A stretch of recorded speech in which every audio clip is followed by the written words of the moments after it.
un rincón olvidado de Wisconsin, entre campos de maíz y un silencio que parecía eterno, vivía un hombre solitario llamado Ed Gein. Para los habitantes del pequeño pueblo de Plainfield era solo un vecino extraño, tímido, algo torpe, que ayudaba en tareas menores y reparaciones.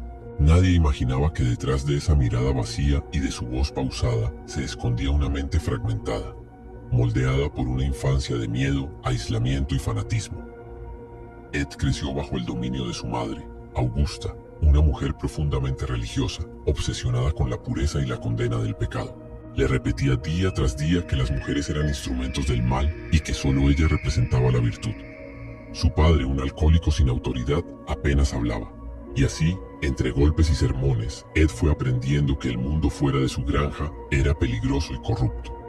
Cuando Augusta murió, algo dentro de él se quebró para siempre. Cerró las habitaciones donde ella había vivido, selló las ventanas y conservó cada objeto como si el tiempo pudiera detenerse.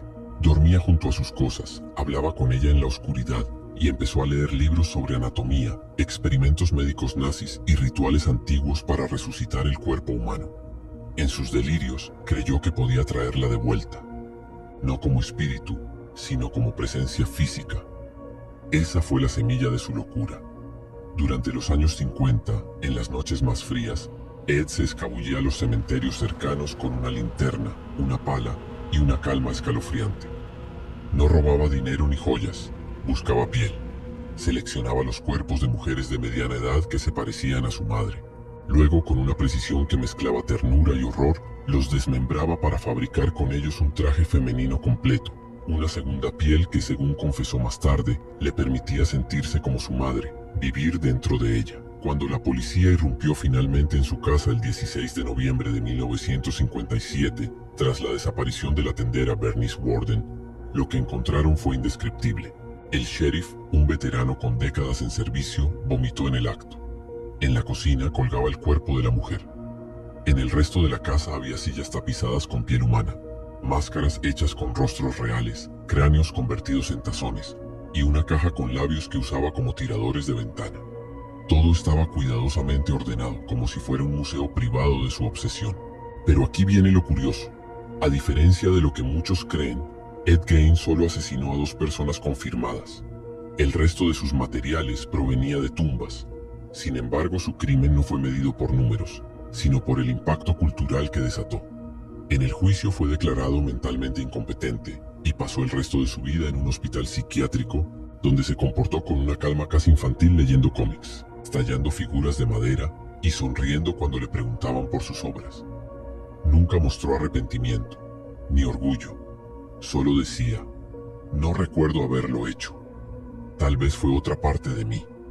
Con el tiempo su historia se convirtió en la semilla del horror moderno. Alfred Hitchcock creó Psicosis inspirado en su fijación con la madre. Tobe Hooper imaginó la masacre de Texas a partir de sus muebles macabros.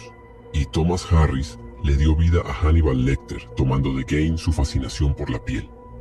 Pero detrás del mito, hubo un hombre que no comprendía el límite entre el amor, la fe y la locura. Ed no odiaba, idolatraba, y su crimen fue el intento desesperado de detener el abandono, de vencer a la muerte con las manos equivocadas. Hoy, nada queda de su granja. Fue demolida tras ser incendiada misteriosamente en 1958, el mismo año en que se subastaron sus pertenencias. Su camioneta, con la que transportaba cuerpos, fue comprada por un feriante y exhibida en circos locales bajo el cartel La camioneta del carnicero de Plainfield. Miles de curiosos pagaban por ver el vehículo del horror, sin entender que lo verdaderamente aterrador nunca fue la sangre, ni los huesos, ni los objetos, sino la mente de un hombre que, incapaz de aceptar la muerte, quiso crear su propia versión de la vida. Ed Gein murió en 1984 a los 77 años, en un hospital psiquiátrico de Wisconsin. En su lápida los visitantes comenzaron a arrancar trozos de piedra como recuerdo, hasta que fue retirada para evitar profanaciones. Quizá porque incluso muerto, Ed seguía provocando la misma mezcla de miedo y fascinación.